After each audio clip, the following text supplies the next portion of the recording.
చెప్పుకున్నట్టు ఎవరైనా బాంబు దాడులతో కానీ దేశం యొక్క భద్రతకు నష్టం వాటిల్ల చేయటమే కాకుండా ప్రాపర్టీని డిస్ట్రాయ్ చేసినా సరే, మన దేశ ప్రాపర్టీని డిస్ట్రాయ్ చేయటము, దాని ద్వారా మనుషులు ఎవరైనా ప్రాణాలు కోల్పోయినా, ప్రాపర్టీకి నష్టం జరిగినా ఆ యాక్ట్ వలన పనిష్మెంట్ మీకు స్క్రీన్ మీద ఉంది. ఈ ప్రొవిజన్ కింద 113లో పనిష్మెంట్ ఏంటంటే, ఈ యాక్ట్ ద్వారా ఎవరన్నా మనుషులను చంపటం కనుక జరిగితే punishment is up to life imprisonment and death కూడా ఉందండి.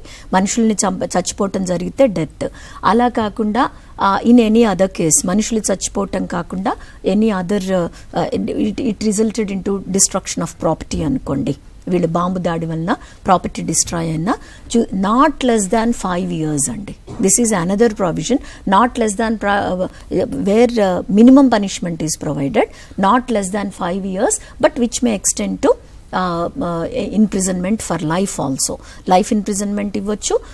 5 ఏళ్ల కన్నా తక్కువ కాకుండా పనిష్మెంట్ ఇచ్చే ప్రొవిజన్ ఉంది. అంటే అసలు ఈ టెర్రరిస్ట్ యాక్ట్ అనేది ఒకటి కనుక ప్రూవ్ అవటం అంటూ జరిగితే, ఒక మనిషి ఆ యాక్ట్ వలన మనుషులు చచ్చిపోవటం జరిగితే డెఫినెట్గా డెత్ సెంటెన్స్ ఇవ్వచ్చు. Property it results in to any other property అంటే not less than 5 years which may be extended to life imprisonment also. ఇది ఈ సెక్షన్ అనేది, ఈ టెర్రరిస్ట్ యాక్ట్ అనేది మనకు ఇంతకు ముందు ఇండియన్ పీనల్ కోడ్లో లేదు. ఇది స్పెసిఫిక్ ప్రొవిజన్ పెట్టారు.